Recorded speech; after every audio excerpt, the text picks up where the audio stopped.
pra você porque começou Bendita Hora, o melhor programa da tarde. Não existe pra ninguém. Procura aí, pega aí o controle remoto. Você não vai encontrar um programa tão inteligente, um programa tão especial, com gente muito inteligente aqui. Olha, fala a verdade. Não, fica com a gente, participa com a gente aqui. É maravilhoso. Você sabe, né, doutora, você tem que entender uma coisa. Pra participar do programa, tem 2 critérios. A gente leva muito a sério isso. 2 critérios. Primeiro, tem que ser inteligente. A gente só chama gente inteligente aqui.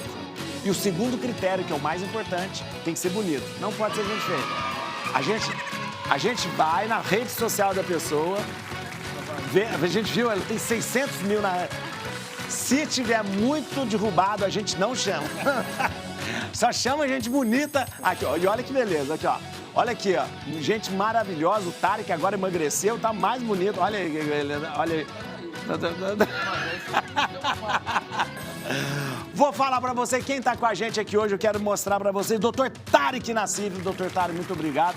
Dr. Tarek é uma referência na cirurgia plástica aqui no Brasil. Obrigado, Tarek. O Tarek me trouxe, olha aqui, ó, o presente que o Tarek, tá vendo, Juliano? O presente que o Tarek... Aqui, ó, olha que beleza. Tudo o que a gente precisa na vida é de um cirurgião plástico e de um psiquiatra. Obrigado, viu, Tarek? Obrigado. Ó, quem tá com a gente aqui hoje, Dr. Guto Web. Obrigado. Dr. Guto Web, grande psiquiatra, maravilhoso em tudo que faz, né? Cantor, né? Compositor, né? Além de ser psiquiatra, faz show por aí também, olha aí, tá vendo? Naquela festa, o Juliano tá dando uma sugestão, a gente vai fazer uma festa de final de ano com o pessoal. Já leva a banda. Ele que vai cantar, ele que vai cantar. Doutor Juliano Melo Duarte, muito obrigado. Uma honra, muito obrigado. Doutor Juliano é advogado. Eu fiz uma novena para ver se ele voltava no programa, ele não estava indo. Voltei, mandaram o Uber, voltei. Obrigado, doutor. Eu que agradeço. E hoje com a gente aqui, doutora Samira Posses, urologista. Obrigado, doutora Samira. Eu que agradeço, padre. Doutora Samira tem um trabalho maravilhoso, como médica, urologista, mas também na internet, um canal maravilhoso aqui, olha, o canal dela, doutora Samira Posses é o canal, né? Isso, no YouTube. Obrigado, viu, doutora? Muito Eu que agradeço, é um prazer estar aqui. Que bom, hoje o programa está maravilhoso demais, vamos começar logo, porque temos que conversar aqui. Vamos lá. Setembro Amarelo reforça a importância da saúde mental. Doutor Guto, eu acho muito importante que tenha esses meses temáticos, eu acho interessante a gente tratar dessa questão da saúde mental. Uma das coisas que mais, de repente, impacta hoje na sociedade, a gente viu esses dias no ambiente de trabalho, uma das coisas que mais tem deixado as pessoas, né? Agora tem legislação que faz com que a pessoa tenha esse acompanhamento, mas é importante, muito importante a gente ter um pensamento voltado para isso. Inclusive, o mês de Setembro Amarelo tem um momento especial justamente para lembrar do suicídio também, né? Prazer estar aqui mais uma vez, tá, obrigado. padre? E é muito importante a gente estar aqui falando sobre saúde mental e também suicídio, que é um tema rodeado de tabus e preconceitos. É verdade. E a gente precisa falar, porque os dados são assustadores, assim. A gente tem no mundo um suicídio a cada 40 segundos. Nossa. E uma tentativa de suicídio a cada 4 segundos. É muita coisa. E a gente não fala nisso, né? Por que a gente não fala, né? Tabus e preconceitos, né? No passado, se achava que se falar, noticiar suicídio, poderia estimular, incentivar o Você tem um código entre os jornais de não ser a causa da morte, né? Exato. E aí, além esses dados que eu te disse, a gente sabe que tem uma subnotificação. A família que não quer. E outra, um paciente que ele morre por envenenamento, toma um monte de remédio e morre, a causa da morte no noticiário lá vai ser intoxicação exógena. Fala. Então, assim, é muito subnotificado o suicídio, né? E o Setembro Amarelo veio com essa campanha da gente tentar prevenir o suicídio, né? Falar sobre para as pessoas, quando quando você escuta falar de determinados assuntos, você consegue pedir ajuda, né? E é uma questão médica. Questão médica. Eu acho que é importante falar isso, porque a gente confunde muito saúde mental com a questão espiritual, que é a questão de, vai lá que o padre vai te dar uma bênção, você vai ficar bem. A gente tem que ter muito cuidado, muito critério em relação assim, a isso. Eu gosto de falar uma coisa, assim, agora vou te falar, você me falou em off, mas eu gosto de falar publicamente. O padre tem um trabalho maravilhoso na paróquia dele. E um dos, além dos, na confissão lá, o que você fala, além de rezar tantas coisas, penitência, ir no psiquiatra. Me traz a receita, eu peço a pessoa, quem confessa comigo, eu vejo que tem alguma coisa, eu falo, uma das penitências você vai me trazer a receita. E a receita do psiquiatra. A fé e a ciência andam juntos, né, meu? A gente sabe que a fé ela protege o suicídio.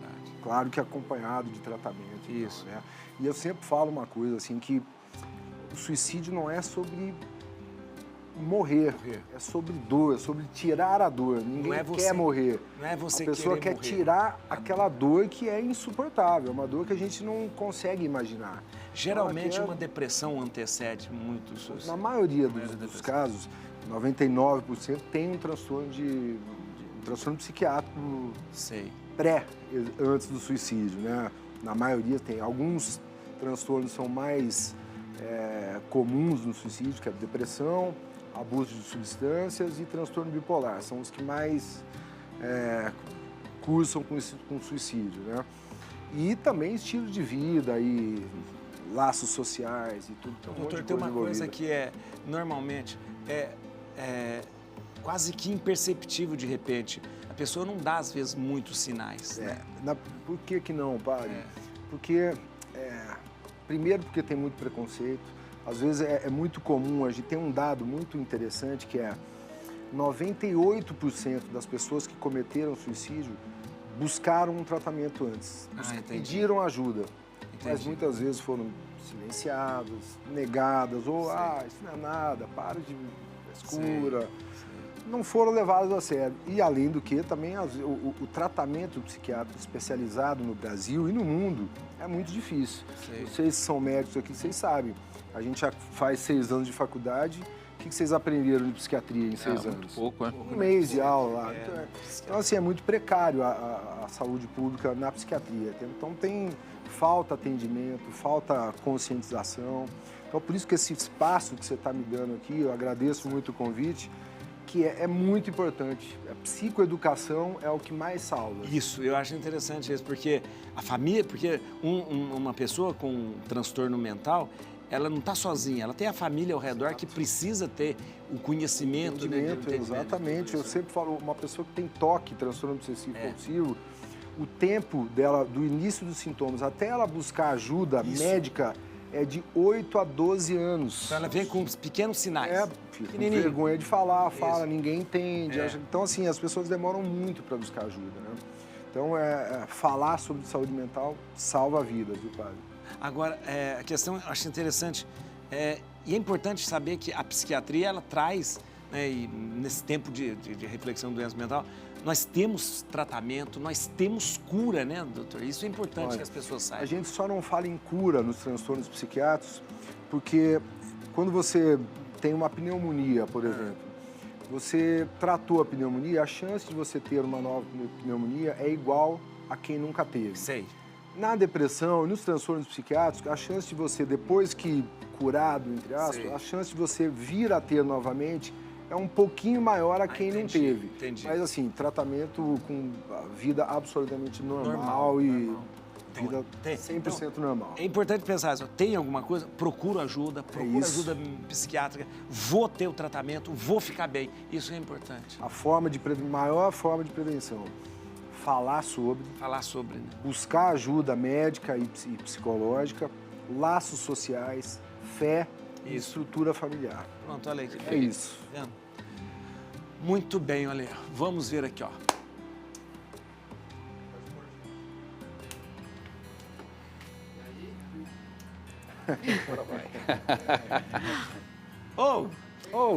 Aí, ó. Você não colocou no telão, só colocou aqui. Aí, ó. Sofri preconceito na escola por ser nordestina. Olha que interessante. A gente está falando, antes eu contei para o pessoal, mas o Dr. Juliano tem um trabalho maravilhoso, né? Em relação ao bullying, ao cyberbullying, né? Eu acho muito interessante. Tem uma cartilha que ele ajudou a elaborar. Tem um livro, primeira e segunda edição. Fizemos uma cartilha chamada Novo Mundo, junto com o Dunga aqui da Rede Vida. Tem uma equipe bacana por trás disso. E vou falar uma coisa, é lamentável ainda, século XXI, a gente está vendo matérias como essa. Né? A gente observar, padre, que tem rede, tem quadrilhas pela rede mundial de computadores que ficam também trabalhando isto, né, nas pessoas. Né? Nós tivemos aí um caso recente de um brasileiro que estava na França coordenando uma quadrilha que estava destinando aí o discurso de ódio contra nordestinos. Ele estava na França? Estava na França. E fazendo isso da França contra o nordestino? Da França para cá. Essa questão também da França, ele trabalhou a questão do cyberbullying para que crianças se automutilassem. Olha que vagabundo. Olha que Tanto que uma delegacia especializada já estava infiltrada nisso. Né? Este caso até foi pela mídia nacional. A delegada ligou para a mãe e disse para a mãe que a filha dela estava sendo alvo de um criminoso. E a filha estava no quarto. A mãe falou, a minha filha tá no quarto. Não, sua filha está neste momento no celular conversando com um criminoso. E neste momento a mãe, né, acabou indo. E este mesmo cidadão, ele também pagava quantias em dinheiro, não dá para acreditar, para que as pessoas, os seguidores dele, fizessem crueldade com os moradores de rua. Mas, então, eu penso assim, a psiquiatria, o que está acontecendo com a sociedade? Eu vejo muito que é questão de valores. Né? Hoje, a pessoa que tem, independente de religião, mas que tem um temor a Deus, que tem uma família estruturada, porque muitas vezes isso acontece, porque é reflexo do que a pessoa vê em casa. Se uma criança tem ela vê o pai, a mãe, o tio falando, porque ela vê em casa, ela vai reproduzir na escola.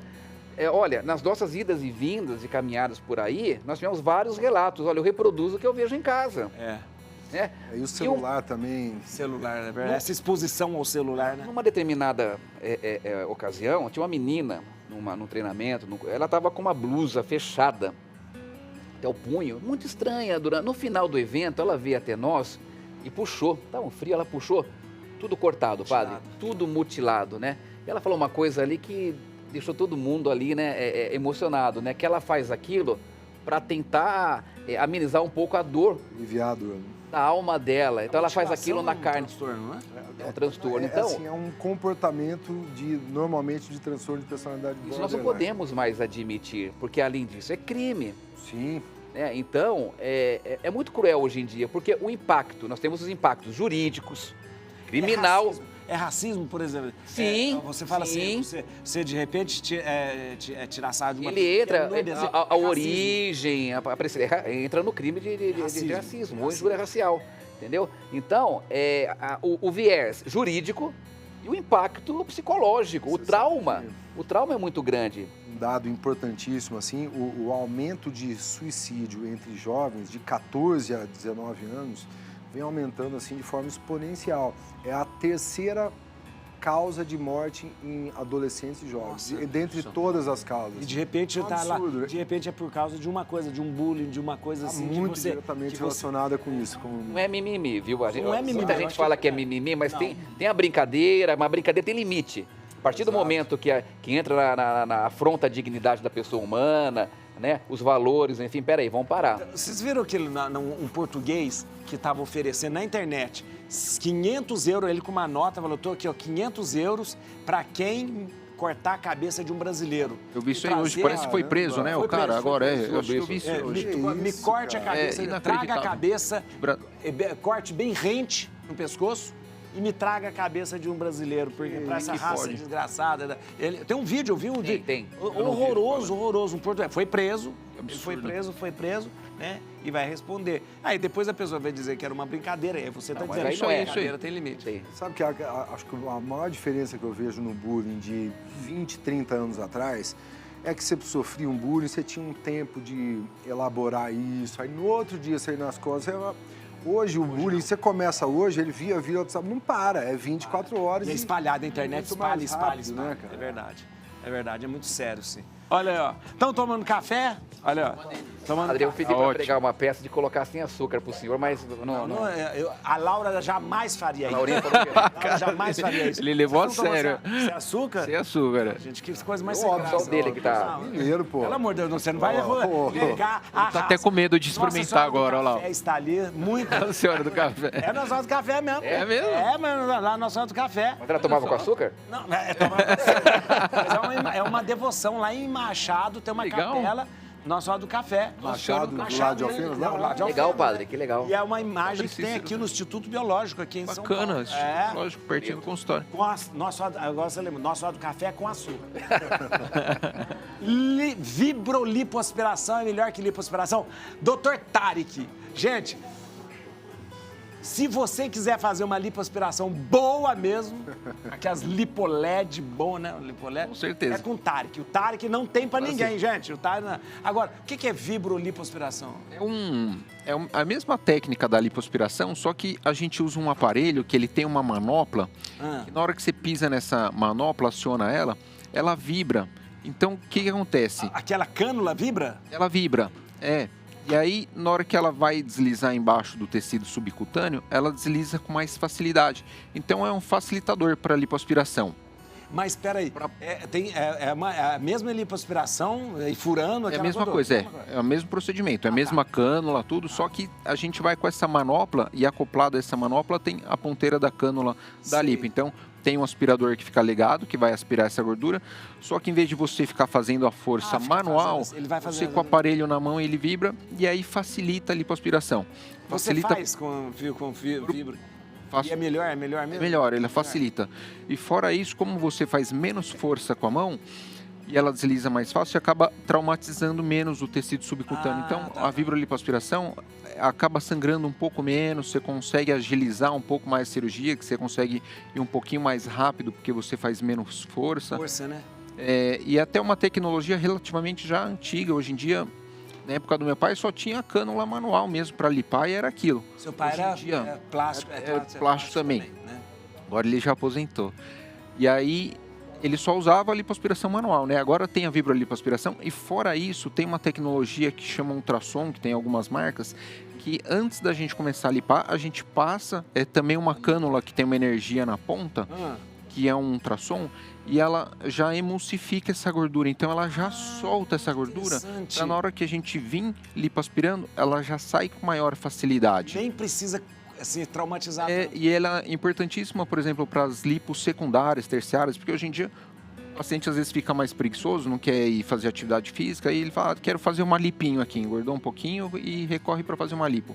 Então é comum a gente fazer 2, 3 vezes uma lipoaspiração no mesmo paciente. E aí o que acontece? Uma vez que a gente faz a lipoaspiração, evolui com bastante fibrose depois no pós-operatório. Então quando a gente vai fazer uma lipoaspiração secundária, é mais difícil. A cânula entra com maior dificuldade, mais duro, essas fica mais irregular.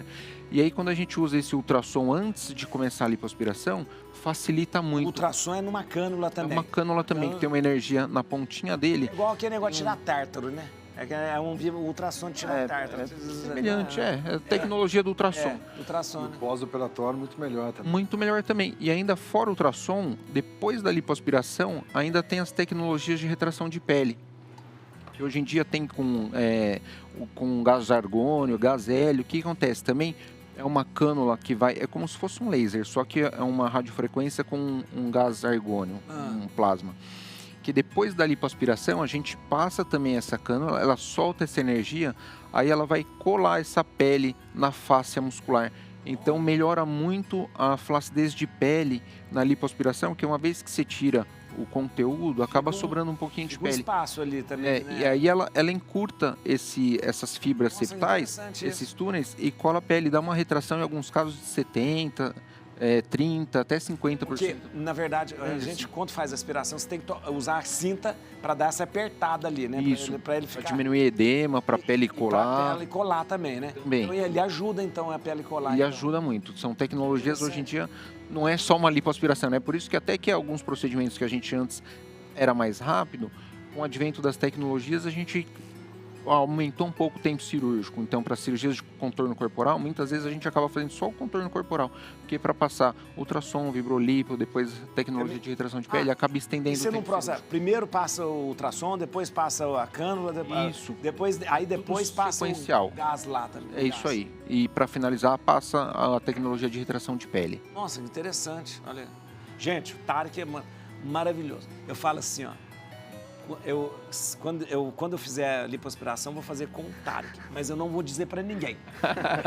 Eu também não. Se ele não fala, eu não vou. Eu falo assim, mas haverá sinais. Vou falar que é Monjaro. Ô, Tarek, quem me garante que não foi uma lipoaspiração? Não foi. Eu te mostro aqui que não tem furinho. Não tem furinho. Olha aí, ó. Vamos ver. Infecção urinária em idosos. Por que é mais perigosa e como prevenir? Doutora, a gente vê uma coisa muito grave que eu vejo acontecendo. Idosos que têm infecção urinária, muitas vezes, que repete, mas casos de complicação que de repente não dá sinal e de repente complica de uma hora para outra. Porque de repente era uma infecção urinária.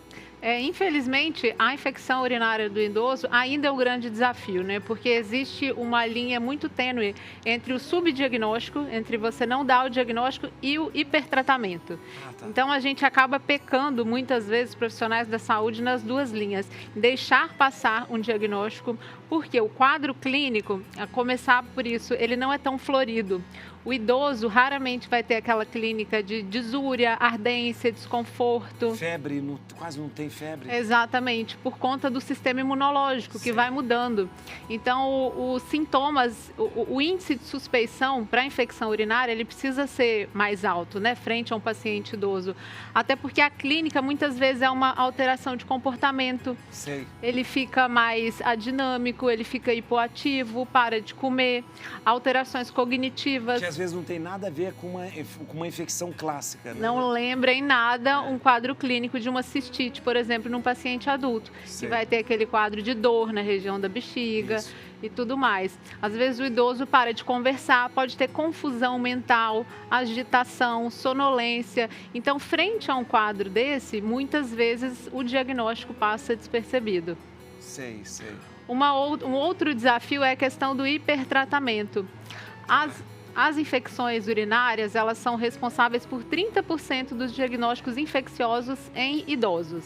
Quando a gente institucionaliza o paciente, naqueles idosos de casa de repouso, de asilo, casa de recuperação, esse número pode chegar até 50%. Mas muito desses quadros são bacteriúrias, são colonizações. Tá. O paciente ele tem o germe, tem a bactéria, mas ele não tem clínica nenhuma e a gente acaba hipertratando, dando o antibiótico à toa para esse paciente. E essa coisa de administrar antibiótico à toa é um grande problema. Exatamente. Né? Agora, doutor, às vezes a pessoa pode conviver um tempo grande com a infecção urinária, de repente um idoso, porque de repente a gente não tem, às vezes não está vendo que ele está com infecção e ele pode ter esse tempo, um tempo grande que ele convive com isso? É aí que é um grande desafio no idoso, né? Porque a urocultura positiva ou um exame de urina simples positivo, com leucócitos, com nitrito positivo, não necessariamente indica uma condição tratável, uma infecção que você precisa tratar. Aí a gente precisa fazer uma avaliação do paciente. É aquela coisa de não tratar o exame. Sei. E se a gente tratar o exame, muitas vezes a gente acaba entrando nesse ciclo vicioso de antibiótico, criando germes muito resistentes e prejudicando esse paciente. E pode o caso contrário, por exemplo, o idoso vai lá, faz uma cultura, uma urocultura e não dá nada, mas ele está com alguma infecção. Pode acontecer também. Infelizmente isso é raro, mas pode acontecer. Frente a um exame de cultura positivo, o que a gente precisa ver? Primeiro, o passado. O que ele tem de comorbidades? A gente sabe que existem fatores de riscos, né? Por exemplo, diabetes. Às vezes esses pacientes eles têm um quadro de uma bexiga neurogênica causada pelo diabetes. É uma bexiga que não contrai, então eles fazem um resíduo urinário muito grande. Açúcar na urina é um meio de cultura ótimo para desenvolver infecção. Por exemplo, pacientes homens com hiperplasia prostática benigna, eles não conseguem esvaziar, não conseguem totalmente a bexiga, né? Exatamente. Então, esse paciente com cultura positiva, com clínica, tendo esses fatores de risco, a gente precisa tratar. Olha, interessante, olha. Vou fazer uma pergunta, se eu estava lendo, não sei se é mito, urinar sentado é melhor para esvaziar a bexiga? Isso aí é um grande... Tem um vídeo lá no meu canal sobre isso. Tem? Então é melhor? Tem. Para quem tem dificuldade de esvaziamento, isso já foi comprovado, que ao sentar, a gente relaxa melhor a musculatura da pelve, então melhora, sim, o esvaziamento. Então é melhor, porque também é outro tabu. Por que o homem não pode urinar sentado? Pode urinar sentado, sim. Algumas pessoas associam a questão da masculinidade, virilidade, o que é, assim, um grande... Vaso, né? É porque você não lava banheiro, é por isso. Se você lavasse banheiro, você mijava no buraco, urinava sentado. É isso. E é melhor para a saúde, tá vendo? Esvazia toda, né? Esvazia todo. Olha, principalmente para homem com hiperplasia prostática benigna, né? Aquelas Dá para ler um jornal ainda, com calma. Você tá entrando em outro canto, não é para ficar muito tempo no também. Não pode, né? Ficar muito tempo no banheiro. Vou falar isso pros meus filhos, viu? Fala, né? Vou resolver um problema lá. É melhor para a saúde. Senta. Muito bom. Vamos ver aqui, gente. Rivotril, os alertas sobre o uso contínuo do remédio para emergência. Rivotril é um medicamento, ele é o quê? Ele é um ansiolítico? O que é um ansiolítico? Que aumenta o GABA, que é um neurotransmissor. Que a gente chama de calmante, que popularmente o pessoal chama de calmante, né? É o Rivotril. E o Rivotril, mas o Rivotril, ele hoje, a gente conversa com muita gente, de repente a pessoa fala assim, eu uso o Rivotril, e de repente não é um uso muito indiscriminado desse Rivotril, doutor? O Rivotril, assim, ele é um dos medicamentos mais prescritos no mundo, né, dentre todas as especialidades, assim, porque o Rivotril, assim, a gente não pode também, assim, o Rivotril, ele foi demonizado, assim, entre aspas, em torno, lá dos anos 2000, mais ou menos, que eles fizeram uma pesquisa, de 1960, mais ou menos, quando surgiu, até nos anos 2000, ficaram pesquisando um grupo que tomava Rivotril versus um que tomava placebo. Tá. E aí depois, lá por 40, 50 anos depois, eles começaram a analisar esses dois grupos. E viram que o grupo que tomava Rivotril teve um índice aumentado de demência senil, de Alzheimer. Aí, capa de jornal inglês, e aí, espalhou, o Rivotril causa demência senil. Depois eles fizeram uma revisão de como é que foi feito esses estudos. O estudo só foi levado em consideração quem tomava e quem não tomava. Não foi levado em consideração se o grupo que teve aumento de demência senil, se o cara fumava, bebia, usava droga, se ele fazia atividade física ou não, se ele mantinha o cérebro ativo. Então ficou um estudo muito pobre, de modo que não tem estudo que prove que o Rivotril cause demência senil. O que acontece do Rivotril é que ele deve ser usado, e salva vidas, o Rivotril, como sintomático e pontual. Naquele momento. Exato, e nunca como monoterapia. O que aconteceu lá no começo, quando não se sabia muito, o paciente chegava num transtorno de ansiedade, era prescrito Rivotril e só. Pronto. E aí ele melhorava, dava um bem-estar e tal. Só que o Rivotril, ele é um depressor do sistema nervoso central. Ele baixa a serotonina. Serotonina é o neurotransmissor envolvido na depressão e na ansiedade. Então você toma o Rivotril, dá uma bela relaxada. À medida que que o tempo vai passando, ele vai baixando mais serotonina, você está mais ansioso. Você entra no processo depressivo. Exato, e aí vai ficando mais ansioso e vai precisando mais. Além disso, ele causa tolerância. Tolerância é a dose que você toma hoje, lá na frente não faz mais o mesmo efeito. Doutor, então não tem fim. Ele não é para ser de uso contínuo. Como um tratamento, ele é um sintomático. Então você normalmente, num quadro ansioso, você entra com um antidepressivo, que vai aumentar o nível de serotonina seu, só que esse antidepressivo ele demora 3, 4 semanas para começar a agir. Então, um paciente num transtorno de ansiedade grave, ele não vai aguentar esperar esses 3, 4 semanas, ele vai sofrer muito. É verdade. Então, você entra com um Rivotril que age na hora, no dia, à medida que ele for melhorando, você vai tirando o Rivotril e segue por um tempo maior com o antidepressivo. É bom o senhor falar isso porque, de repente, a pessoa está, eu uso o Rivotril como se fosse como se fosse um tratamento e não pode ser feito. E também tem uma outra coisa que o Rivotril as pessoas acabam usando como para fugir de problemas usuais, né? Briga com a esposa, vai, pô, toma um Rivotril. Acontece um negócio, toma um Rivotril. Isso não é o caminho, né? Você sabe que uma vez eu tinha que fazer o exame, eu tenho um nódulo na tireoide. E aí, a médica manda fazer o punção. Aquilo é horroroso, horroroso. Aí eu falei pro médico, não quero fazer. Aí falou, vou te dar um Rivotril, você toma na hora, quando você for fazer, você toma o Rivotril e aí você vai mais tranquilo. Aí eu fui fazer o exame lá no CDB, falei, eu demoro quase 1 hora para ficar esperando para fazer o exame. Tomei. Quando eu tomei, eles me chamaram. Não deu nem tempo de fazer efeito. Fiquei acordado. Fez efeito depois que acabou, né? Aí quando acabou, eu tive que ir de táxi embora, que eu tava caindo. Cara, olha que coisa. E eu nunca tinha tomado Rivotril. Eu, como nunca tinha tomado, aquilo fez um efeito só que não adiantou nada. E o Rivotril, ele usado como monoterapia, depois de 15, 20 anos tomando, você não larga nunca mais. Não larga. E aí você toma, você não tem um bem-estar, só que separa... Você tem aquela da abstinência. Desastre, clonazepam, que é o... Clonazepam é o nome do princípio ativo. Tem vários, né? Tem vários Ezepam. A família dos benzodiazepínicos, entra aí diazepam, bromazepam, alprazolam, todos da mesma classe de medicamento. Que muda é a meia-vida. Que joga a pessoa para baixo. Ô, doutor, antigamente, nos anos 70, tinha um Valium. É o diazepam. É o diazepam? É. Valium, eu lembro. Ainda é muito usado. Valium ainda existe? Sim, bastante. E assim, a gente usa. Tem alguns casos que ele é muito bem indicado, assim, ele salva vidas. Só que eu sempre falo, a insulina em dose errada te mata. Mata então, mesmo. O negócio é a dose e o manejo. Não é como prescrever um benzodiazepínico. Acho que esse aqui é o Porque ponto. o remédio é bom, mas ele tem que ser usado com de responsabilidade. Forma, responsabilidade, como diz. Senão a gente cai eu brinco que é o efeito Michael Jackson. Michael Jackson, ele começou com benzodiazepínico.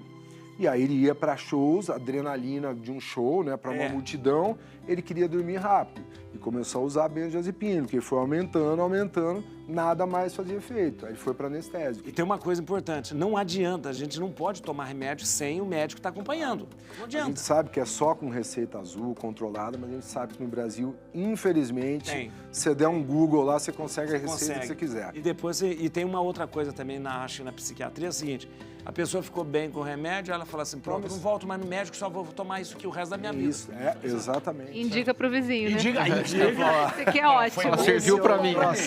Muito bom. Um desastre isso, viu? Começa a catástrofe, né? Olha, vamos ver. Eu já vi gente indicar sertralina assim, eu tô tomando sertralina, toma sertralina. Experimenta um, oferece. Dá o meu. É ótimo. Mãe de adolescente autista diz que filho sofreu racismo e bullying em escola.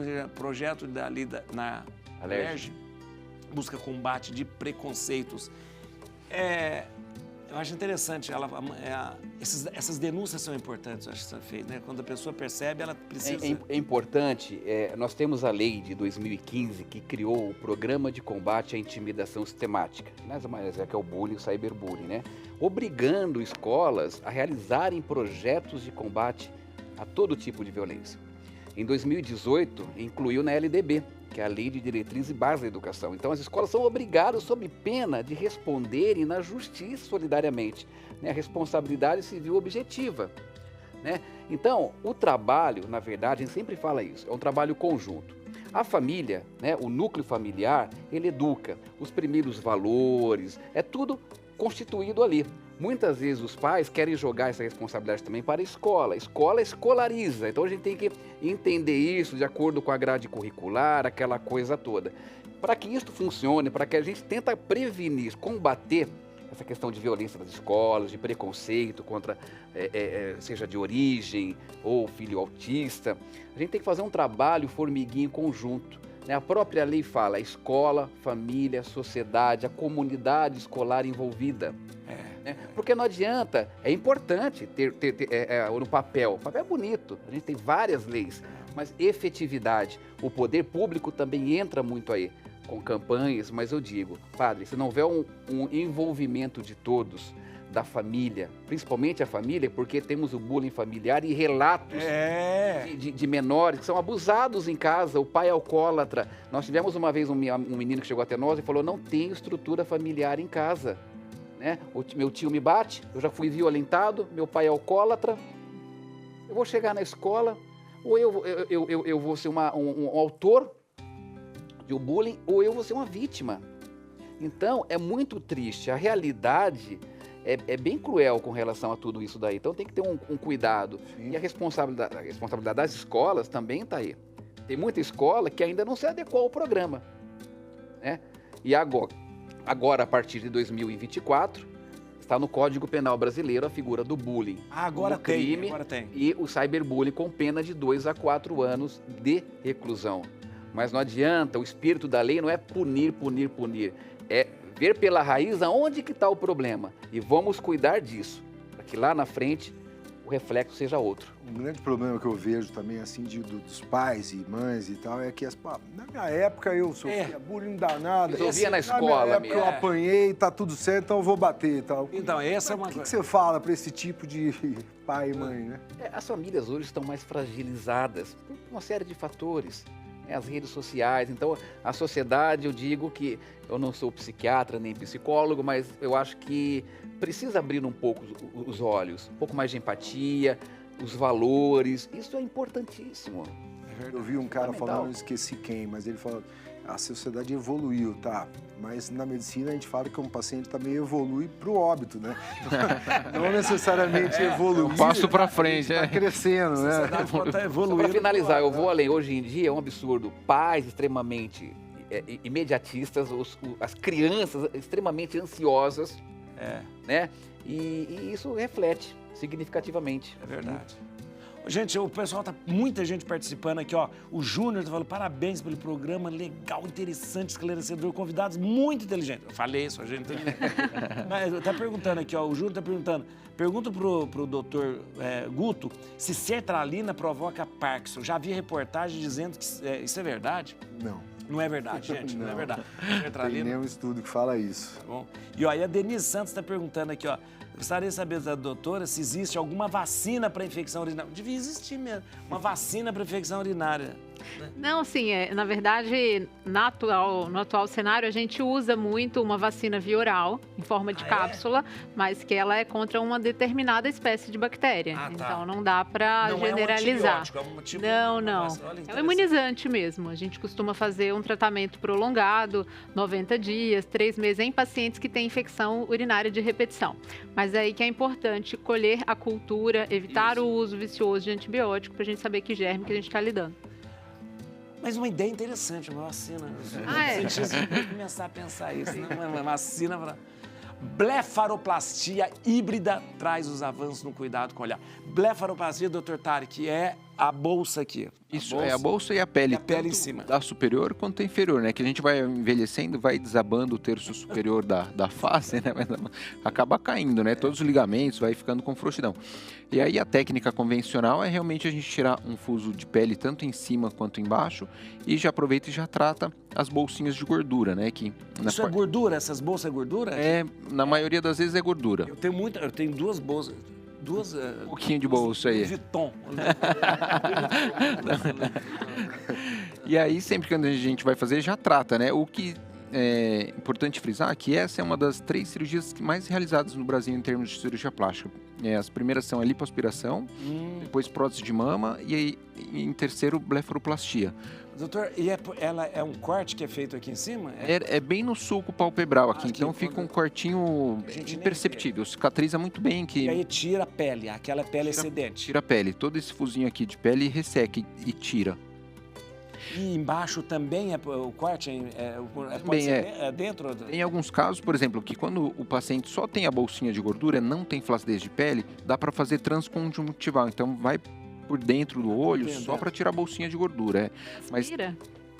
Não tira, faz um cortinho mesmo. Tira. Geralmente a gente aperta um pouquinho o globo ocular e aí ela pula para fora.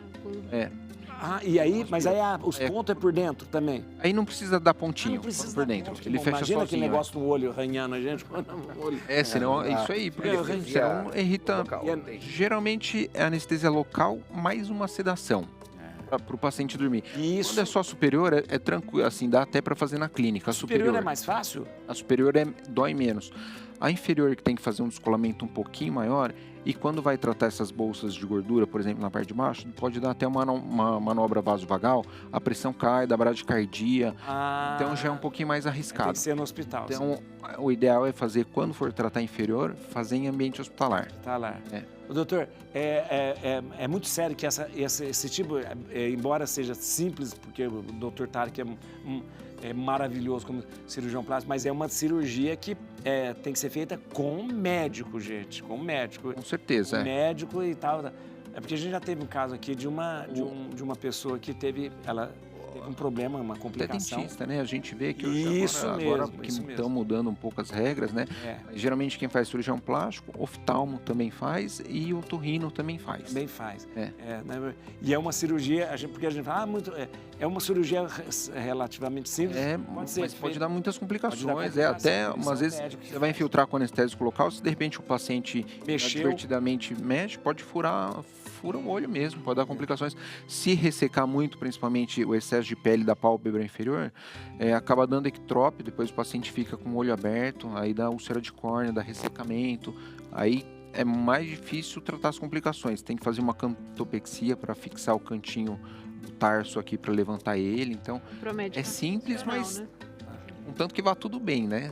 Aqui ninguém tá precisando fazer isso. Olha, eu já tô. A minha já me incomoda aqui, ó. Já vou ter que fazer. A verdade. O padre tá jovem, né? Olha, você vai falar uma voando coisa. Baixo, cara. Sabe, vocês conhecem a Ligia Cogos, né? Ligia Cogos, que é dermatologista, Ligia Cogos. Ela veio aqui, e é verdade. Eu falei pro doutor Lígia, você não acha que eu tenho essas bolsas? Ele falou, não! Isso é a sua marca registrada, você não... Deixa ela aí. Vai pro TikTok. Ele sabe, né? Aumenta o bullying também, doutor. Vamos ver aqui, ó. Vamos ver. Uso indiscriminado de testosterona traz graves riscos para a saúde. Olha aí.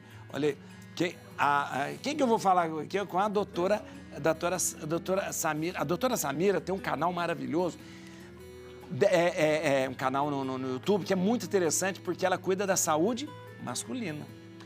Doutora, esse negócio de achar que a testosterona resolve tudo, é um milagre e tal, é para massa muscular, é para ereção, é para tudo.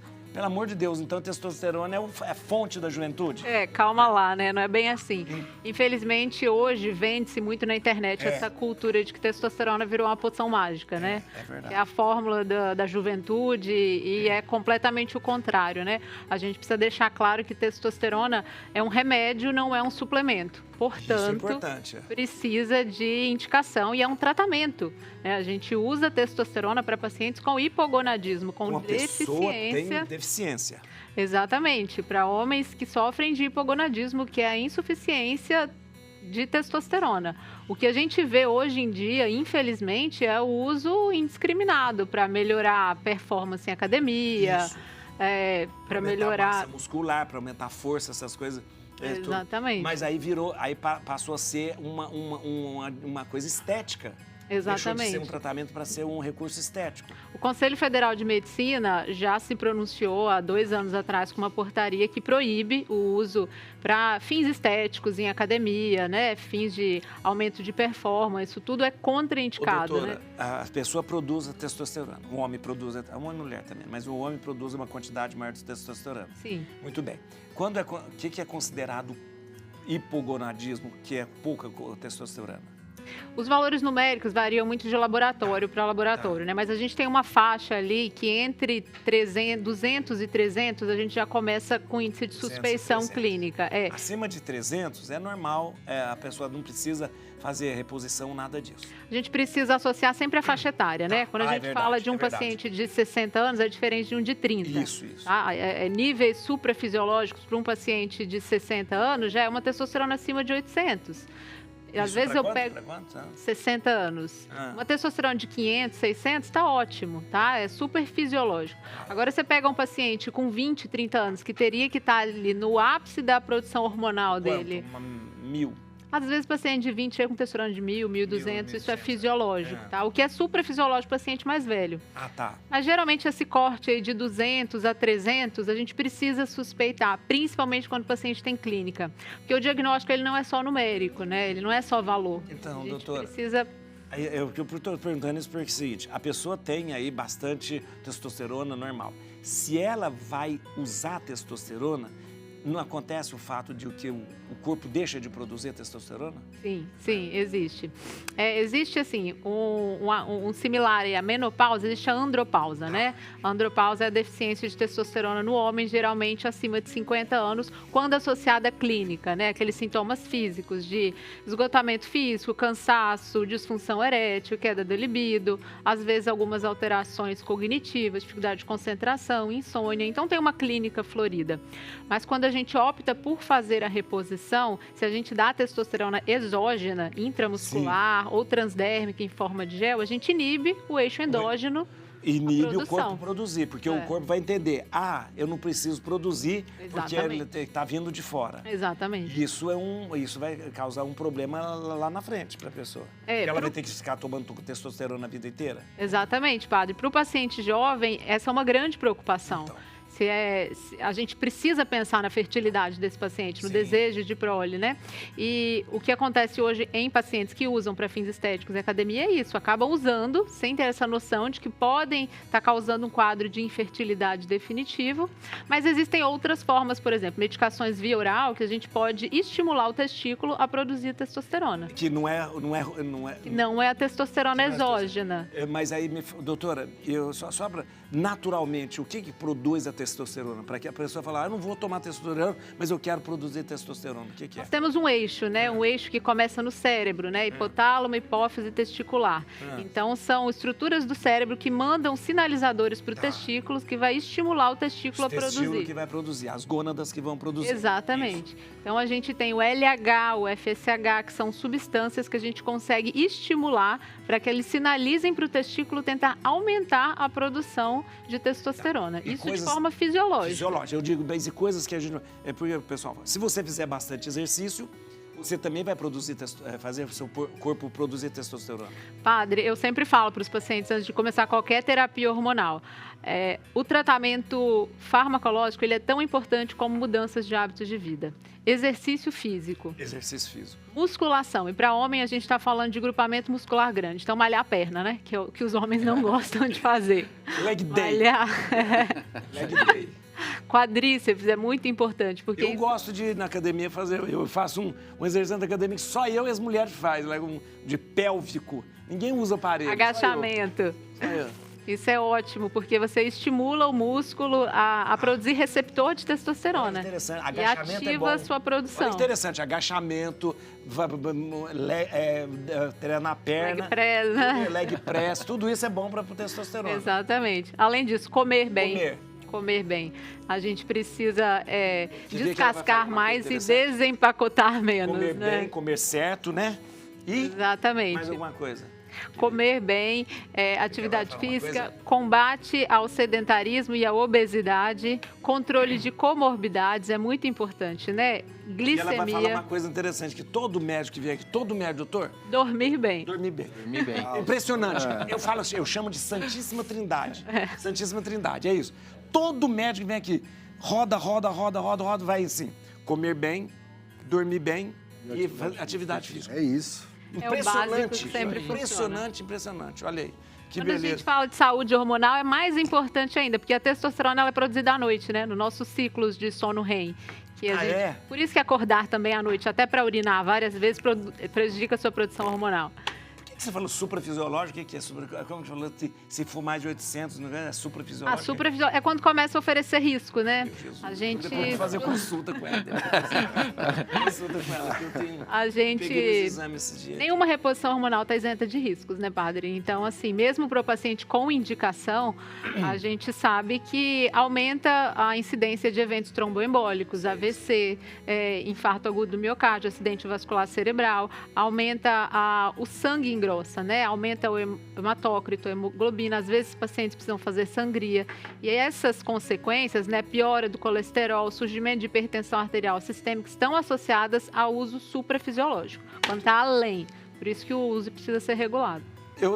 Até o programa está terminando, mas tem uma pergunta para o doutor Guto aqui, falando assim, doutor Guto, quem tem glaucoma pode usar escitalopram? Escitalopram pode. Pode. Sempre, o glaucoma é uma doença muito séria, né? Isso. Tem que ter um acompanhamento com oftalmologista. Mas ele não é... oftalmologista, ele que deve estar me vendo agora, com certeza tem que ter um acompanhamento com oftalmologista. Mas o escitalopram não pode, não é uma contraindicação absoluta. Isso mesmo. Então tá bom. Gente, o programa deveria chamar... O Neivado tá falando aqui, ó. Neiva do Carmo. Neiva do Carmo. O programa deveria chamar Benditas Horas. Tá muito pouco tempo, viu? Fala com o diretor. Sou de Niterói. Neiva, um beijo. Atenção, quando vem o Dr. Guto, a gente não sorteia música, porque ele é cantor. E ele tem discos gravados, shows. E ele escolheu hoje que música, doutor? Amar é sentir dor. Amar é sentir dor. Olha que lindo. Então, música do Dr. Guto. Asa que não vou, sina que não valeu. Doutor Juliano. Muito obrigado. Muito obrigado. Tamo junto. Obrigado. Quanta informação importante. Vai seguir o Dr. Juliano no Instagram, @Juliano Melo Duarte. Tudo junto. Muito obrigado. Obrigado, viu? Doutora Samira, ainda ficou muita coisa sem a gente conversar aqui. Vou voltar aqui, ó. Que eu volto. Você pode acessar o site da doutora Samira, doutora-samiraposses.com.br. No Instagram é @doutora-samiraposses. No YouTube também doutora Samira Posses. Gente, o canal dela é maravilhoso, é muito bom. Pode ir lá seguir a doutora Samira. Já me inscrevi aqui. Escreveu? Já. 1 milhão, hein? Vai chegar 1 milhão. Rapidinho. Doutor Guto, muito obrigado mais uma vez. Doutor Guto, se passa em São Paulo, ele tem que vir aqui. O site do Dr. Guto é drcarlosaugustoweb.com.br, mas ninguém sabe que ele chama Carlos Augusto, é Guto Web. O Instagram é @GutoWeb, tá aí, ó. O Dr. Guto tem uma clínica psiquiátrica em Lençóis Paulista. Clínica Libertar, maravilhosa. E o Dr. Tarek Nassif ganhou um presente. Obrigado mais uma vez. L'Occitane, prazer. linha dele, linha Dr. Tarek da L'Occitane. Obrigado, prazer. Obrigado, Dr. Tarek. Acompanha o Dr. Tarek no Instagram, @drTarekNassif. Muito obrigado. Aumenta o som, acabou o programa.